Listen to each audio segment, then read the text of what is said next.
Barnman here with the Barnman Report. I know I missed a week. I missed last week. We had some technical issues. Look, I'm not getting paid for this. You're not paying for this. This is just a hobby. This is gonna happen. Stuff like this will happen. It's not my fault. I tried. It's just gonna happen. But look, we'll aim for video next week. We'll aim for 2 weeks in a row. We'll just see what happens. In the meantime, ladies and gentlemen, this is the Barnman Report. I even have a physical notebook today. This is what we're doing. We're just gonna roll with it.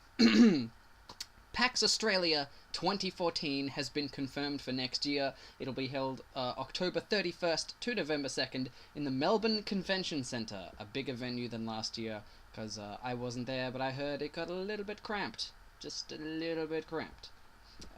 Also, in other Australian gaming news, the Interactive Games and Entertainment Association's Digital Australia report says that 65% of Australians are playing video games, and 93% of Australian households have some sort of device meant for playing games, which is an increase from 76% when the report started in 2005. Though, when you think about it, a lot of this is really just because of the increase on tablets and handheld mobile devices. Thanks, Angry Birds! Yeah! Also, Respawn announces that Titanfall will drop in Australia on Xbox One, 360, and PC on March 13th, 2014, here in Australia. They've also announced a collector's edition, which includes a full-sized Titan schematic poster, a 190-page art book, and a 18-inch Titan figurine statue with LED lighting. That's cool. I don't need it. I already have an 18-inch Titan, if you know what I mean. But, you know, if anyone else needs one, I don't.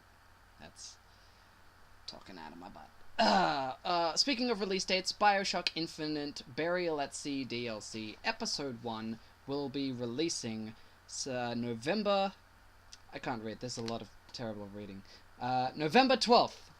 November 12th for PS3, Xbox 360, and PC. My handwriting is terrible. I actually can't read anything. Nintendo have released a patch 1.1 for Pokemon X and Y.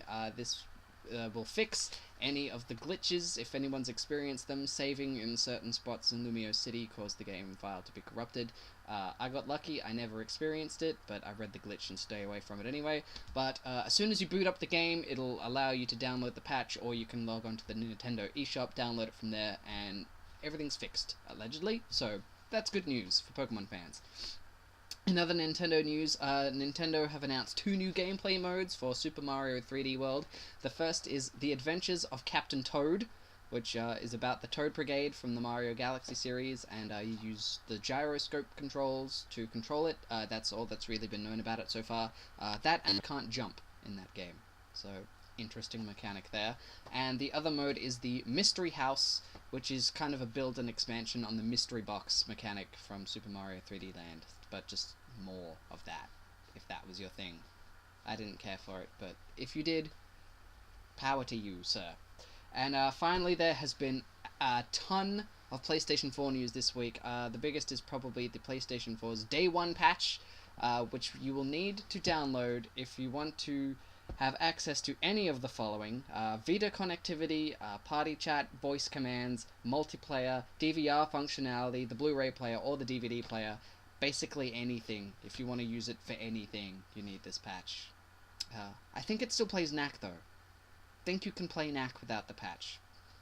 Not sure, but I think you can still play it. They have also given some other details, such as 4 players can sign in to a single console at the same time, and so if you're playing with 4 friends, they can all play together, they can all own their separate trophies, which is all really cool stuff like that. And the DualShock 4 will actually work with the PlayStation 3 in limited functionality. For example, the home button to go back to the XMB doesn't work, and depending on the game, there's also some other limited functionality there. But that's cool. If you need a spare controller and you got the right game, you can just use your DualShock 4. So there's that. And finally, PlayStation 4 have revealed the Sony PlayStation 4 sharing details for games.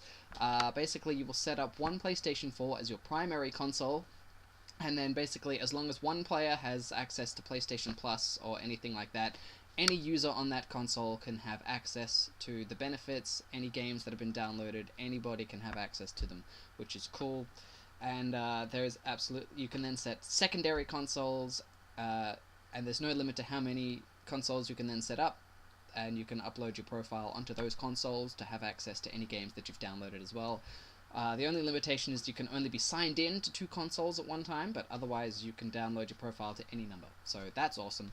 And of course, as mentioned previously, disc sharing is exactly the same as it's always been. That video was hilarious. Did you see it? It was just funny.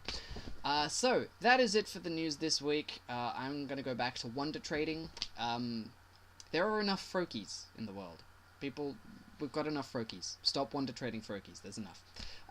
So that's about it. Like VG Barman on Facebook. Check out VGBarman.com. A review went up for the Stanley Parable the other day. Great game. You should play it. And that's it. Keep it real. Keep it Barnman.